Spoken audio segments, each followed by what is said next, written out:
करने जा रहे हैं आज की एक सबसे बड़ी खबर के साथ, जिसके बाद सियासी भूचाल आना तय है। कल आप देखेंगे पूरे देश में हंगामा होने वाला है इस बयान के बाद। यह ऐसा शर्मनाक बयान है, पूरा देश नीतीश से माफी की मांग कर रहा है, लेकिन नीतीश शर्मिंदा नहीं है। सवाल यह पूरा देश शर्मिंदा है। नीतीश ने जो बयान दिया है, ये नीतीश कुमार विधानसभा में बोल रहे थे, आर्थिक आधार पर जातीय सर्वे है उस पर बोल रहे थे, और बोलते बोलते महिलाओं पर अपमानजनक टिप्पणी कर दी, अभद्र टिप्पणी।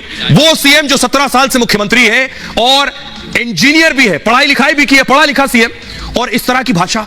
और आप सुनेंगे तो आप खुद हिल जाएंगे। पहले तो यह भाषण सुनना मुश्किल है, सुनाना मुश्किल है।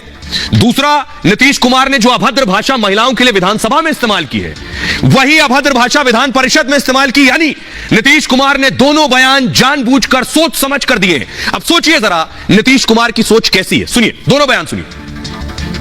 जो पुरुष है वो तो रोज रात में जो सदिया होता है उसके साथ करता है ना, तो उसी में और पैदा हो जाता है। और लड़की पढ़ लेती है तो हमको मालूम था कि वो करेगा, ठीक है, लेकिन अंतिम में भीतर मत घुसाओ, उसको बाहर कर दो। करता तो है, तो उसी में आप समझ लीजिए संख्या घट रही है। अब आप जान लीजिए कि जो संख्या थी पहले, आप पत्रकार लोग भी ठीक से समझिए मेरा बतवा को, याद करिए। अब पहले क्या था, सुनो, 4.3, अब घटते घटते लास्ट ईयर के पहले ही जो रिपोर्ट आई है, अभी तो और हम कहें नया रिपोर्ट दे दो, तो 2.9 पर पहुंच गए। अब बहुत जल्दी 2 के पास हम लोग पहुंच। अगर लड़की पढ़ जाएगी तो जानते हैं लड़का और लड़की का जो होता है शादी, तो लड़कवा तो रोज लड़कियां के साथ रतवा में सुतवे न करता है, तो रतवा में सुतता है तो उसी में जाता है पनिया भी, इसमें भी। और उसी समय लड़की जो है कहती है कि ठीक है रात में करो, लेकिन अपना जो तुमको निकलने लगे तो बहरवा निकाल के बाहर फेंक दो। अरे सुनिए, तो यही करके सुना, लड़की सब अब सबको समझा रही है, लड़की सबको समझाती है कि अपने पति को ठीक है बैठिए। अरे हम सबको याद के लिए करा रहे हैं कि इसी देखिए अब कितना बढ़िया हो गया। आप जानते हैं लास्ट ईयर ही हो गया था, अब 4.3 से घटते घटते 2.9। सोचिए, एक सूबे के मुख्यमंत्री 17 साल से उस राज्य को चला रहे हैं, महिलाओं के लिए ऐसे बयान उस सदन में जिसमें महिलाएं बैठी हैं, वो सदन जो मंदिर कहलाता है लोकतंत्र का, एक मुख्यमंत्री किस तरह की भाषा का इस्तेमाल कर रहे हैं। ऐसे शख्स को क्या सीएम रहने का हक है? आइए आपको बताते हैं कि किस मौके पर नीतीश कुमार ऐसी बात कर रहे थे। विधानसभा में मौजूद थे, और अकेले विधानसभा में नहीं, विधान परिषद में भी नीतीश यही बोल रहे थे। विधानसभा में 24 चुनाव का दांव खेल रहे थे दरअसल नीतीश, जातीय आधारित गणना की रिपोर्ट पेश कर रहे थे। इसी दौरान नीतीश कुमार ने यह शर्मनाक बयान दिया। विधानसभा में नीतीश के अश्लील बयान से पूरा देश हैरान है, शर्मिंदा है, अफसोस कर रहा है। और बिहार के लोग उससे ज्यादा अफसोस कर रहे होंगे जिन्होंने नीतीश कुमार के लिए वोट किया। उन महिलाओं के आगे नीतीश कुमार कैसे जाकर वोट मांगेंगे? जनसंख्या नियंत्रण और महिला साक्षरता पर नीतीश बोल रहे थे, लेकिन इसके लिए नीतीश ने जिन शब्दों का इस्तेमाल किया, जिस भाषा का इस्तेमाल किया, देश के किसी भी विधानसभा में ऐसा बयान आज तक किसी ने नहीं दिया। नीतीश के बयान सुनकर कई पुरुष विधायक बेशर्मी से पीछे हंस रहे थे। महिला विधायकों को नीतीश से ऐसे शब्दों की उम्मीद नहीं थी। नीतीश के बयान के दौरान सदन का माहौल बदल गया। बयान सामने आते ही नीतीश पर सवाल उठने लगे, क्या नीतीश के मन में महिलाओं के लिए सम्मान नहीं है? नीतीश जो अंदर से हैं, एक आर्टिफिशियल इमेज जो कैरी करते हैं, दिखाते कुछ और है, संजीदा दिखते हैं और दिखाने की कोशिश करते हैं, हकीकत क्या कुछ और है। महिलाओं के बारे में नीतीश की सोच क्या ऐसी है, इस स्तर की है। बीजेपी ने नीतीश कुमार के बयान को दुर्भाग्यपूर्ण बताया है। आधी आबादी के बारे में नीतीश की ऐसी सोच क्यों है? बीजेपी ने इसे संगत का असर बता दिया है। जब हमारे साथ थे तो ठीक थे नीतीश को सीएम पद पर रहने का अधिकार नहीं है। विवादित बयान पर महिलाओं से, पूरे देश की महिलाओं से नीतीश को माफी मांगनी चाहिए। हद तो यह हो गई कि नीतीश ने बयान दोहराया जो मैंने आपको सुनाया विधान परिषद में। विधानसभा के बाद इस तरह का बयान दिया है नीतीश ने, यही अश्लील बयान दोहराया है। नीतीश के बयान पर महिला विधायक असहज हो गई। अब मैं आपको दिखाऊं कि उससे ज्यादा शर्मनाक बात यह है कि नीतीश के अपने मंत्री और विधायक पीछे बैठकर हंस रहे हैं, मुस्कुरा रहे हैं, टेबलें थपथपा रहे हैं। देखिए जरा, ये देख रहे हैं नीतीश कुमार बोल रहे हैं, एक ये देखिए, ये पीछे मुस्कुरा रहे हैं समीर साहब। उसके बाद आगे देखिए तेजस्वी ये बैठे हैं, मुस्कुरा रहे हैं। और एक और तस्वीर मैं आपको दिखाऊं, फुल स्क्रीन लीजिए जरा इसको। इन नेताओं को पहचान लीजिए, ये आपके राज्य में विधायक है, कोई मंत्री है। जब नीतीश ये भाषण दे रहे हैं महिलाओं पर, तो पीछे बैठे विधायक वो भी हंस रहे हैं, उसके पीछे मंत्री बैठे वो भी मुस्कुरा रहे हैं, और डिप्टी सीएम भी मुस्कुरा रहे हैं। अगली तस्वीर है विधानसभा की तस्वीर के बाद विधान परिषद की तस्वीर देखिए। लेसी सिंह मंत्री बैठी है पीछे, मुस्कुरा रही है, देखिए जरा फुल स्क्रीन लीजिए। अब इससे ज्यादा अफसोसनाक क्या होगा जब किसी राज्य में मंत्री मुस्कुरा रही है और मुंह छिपा रही है। नीतीश का बयान इतना शर्मनाक और अभद्र था कि पीछे बैठी मंत्री को पहले मुंह छिपाना पड़ रहा है, सर नीचे करके मुस्कुरा रही। उन्हें भी इल्म है कि सूबे के मुख्यमंत्री कितने अपमानजनक शब्दों का इस्तेमाल कर रहे हैं देश की आधी आबादी के लिए।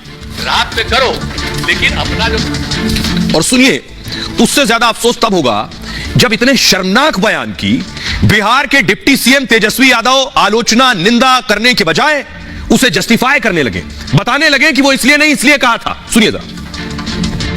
कोई अगर कोई गलत मतलब निकालता है तो ये गलत बात है। एक तरह से जो भी मुख्यमंत्री का बयान आया जो सेक्स एजुकेशन के बारे में, और जब भी सेक्स एजुकेशन की बात की जाती है तो इसकी लोग जो है शर्माते हैं, हिचकते हैं, तो उससे लोगों को बचना चाहिए। तो स्कूलों में पढ़ाई होती है भाई। बिहार की 6.5 करोड़ महिला बहनों के लिए जो अपशब्द का प्रयोग नीतीश कुमार जी ने किया है, उनको तो 1 घंटा भी मुख्यमंत्री नहीं रहना चाहिए। ये कोई विषय है कि आप सेक्स विद्यालय चढ़ाएंगे हाउस में?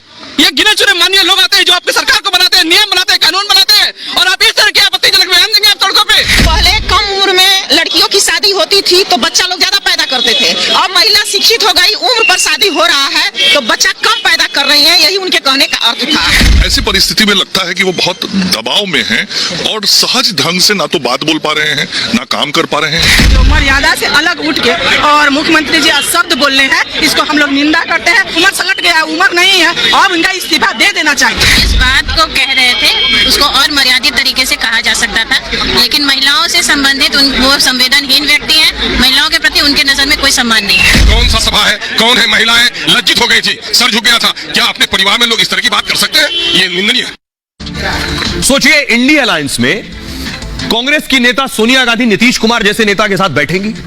इंडिया अलायंस में महबूबा मुफ्ती नीतीश जिनके ऐसे विचार उनके साथ बैठेंगी। इंडिया अलायंस के नेताओं को जवाब देना चाहिए। देखिए जरा क्या कह रही है बिहार बीजेपी। बिहार बीजेपी ने लिखा, राजनीति में नीतीश बाबू जैसा अश्लील नेता देखा नहीं होगा। दिमाग में एडल्ट बी ग्रेड फिल्मों का कीड़ा घुस गया है। सार्वजनिक रूप से इनके द्विअर्थी संवादों पर पाबंदी लगानी चाहिए। गिरिराज सिंह ने कहा, नीतीश कुमार का मानसिक संतुलन बिगड़ गया है, वो सभ्य समाज का प्रतिनिधित्व करने लायक नहीं है, उन्हें इस्तीफा दे देना चाहिए। शहनवाज हुसैन ने कहा, नीतीश कुमार अब बिहार के मुख्यमंत्री हैं, कुछ बातों का तो लिहाज किया जाता है। तेजस्वी कह रहे हैं, कोई गलत मतलब निकालता है वो गलत बात है। सीएम का बयान सेक्स एजुकेशन के बारे में, ये तो साइंस में भी पढ़ते हैं, गलत तरीके से नहीं लेना चाहिए। सम्राट चौधरी कह रहे हैं, नीतीश कुमार को इस्तीफा देना चाहिए, बिहार की 6 करोड़ महिलाओं को शर्मिंदा किया है। निवेदिता सिंह कह रही है, महिलाओं पर नीतीश ने अभद्र टिप्पणी की है, मैं मां बहन और महिला होने के नाते निंदा करती हूं।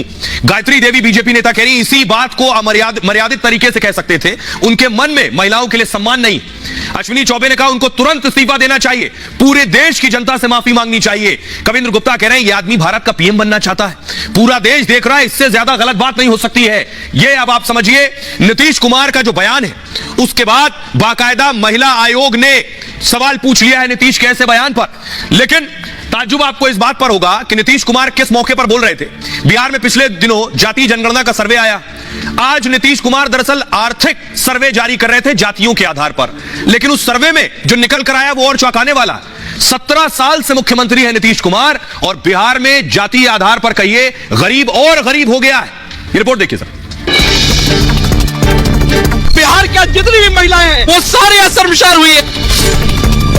कोई भी काम अगर पर्दे के पीछे होता है तो पर्दे के पीछे रहता है, पर्दे के सामने लाने का हर विषय हर समय हर जगह स्थान तय होता है। ताज्जुब है, नीतीश एक सूबे के सीएम हैं, 17 साल मुख्यमंत्री रहने वाले शख्स की जुबान से महिलाओं के लिए ऐसे शब्द। नीतीश चुनाव जीतने के लिए कुछ भी करने और बोलने को तैयार है। नीतीश ने महिलाओं को लेकर ऐसा बयान दे दिया है कि बिहार की 6 करोड़ महिलाएं शर्मसार हो गई। पुरुष है वो तो रोज रात में जो सदिया होता है उसके साथ करता है ना, तो उसी में और पैदा हो जाता है। और लड़की पढ़ लेती है तो हमको मालूम था कि वो करेगा ठीक है, लेकिन अंतिम में भीतर मत घुसाओ, उसको बाहर कर दो। बिहार विधानसभा में नीतीश कुमार जातीय जनगणना के आंकड़े पेश कर रहे थे।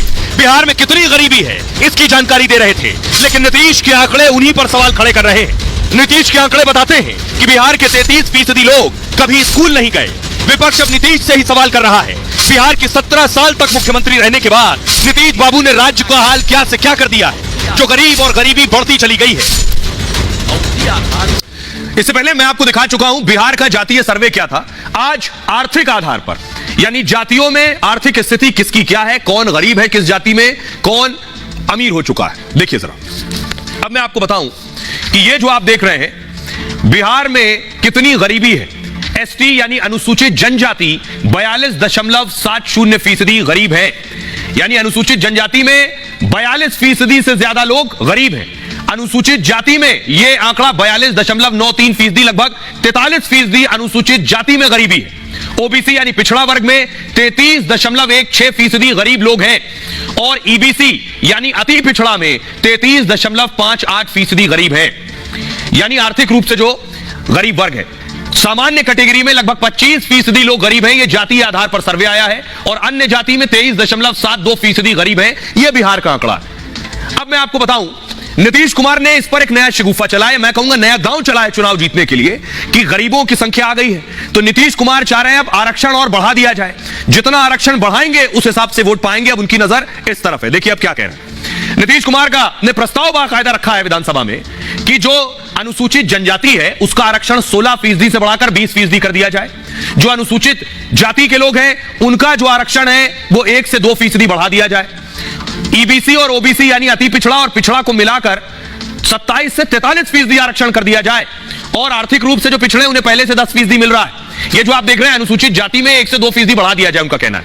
कुल आरक्षण कितना हो जाएगा? अकेले बिहार में 75% आरक्षण हो जाएगा, 75% आरक्षण की मियाद हो जाएगी। और अब आपको सुनवाते हैं, सुनिए जरा, नीतीश कुमार की नजर में इस वक्त सिर्फ चुनाव घूम रहा है कि लोकसभा चुनाव और फिर विधानसभा चुनाव, इसलिए आरक्षण की सीमा 75% तक ले जाना चाहते हैं। सुनिए क्या कुछ कह रहे हैं नीतीश कुमार और नेता प्रतिपक्ष विजय सिन्हा। मेरा ये कहना है कि भाई जो 50% है तो कम से कम हम 65% कर दें, ताकि 22 से आगे तो 65% कर दिया जाए 50 की जगह पर। 10% सुनिए ना, 10% अपर कास्ट का पहले से है तो 65 और 10 75, तो बचेगा 25। तो पहले 40 सबको फ्री था, अब 25 फ्री हो जाएगा। जो विद्वत लोगों ने भरमाने का, घुमाने का, लटकाने का, और ये यहाँ नेता प्रतिपक्ष तेजस्वी यादव जी कहते थे कि ये जिलेबी हैं, जिलेबी की तरह घुमाते हैं। चुनाव जब आता है लोगों को भरमाने का खेल खेलते हैं, वो आंकड़ा को जारी करवाइए। क्यों मौन हो रहे? अब कांग्रेस सरकार ने ओबीसी आयोग को संवैधानिक दर्जा नहीं दिया महोदय।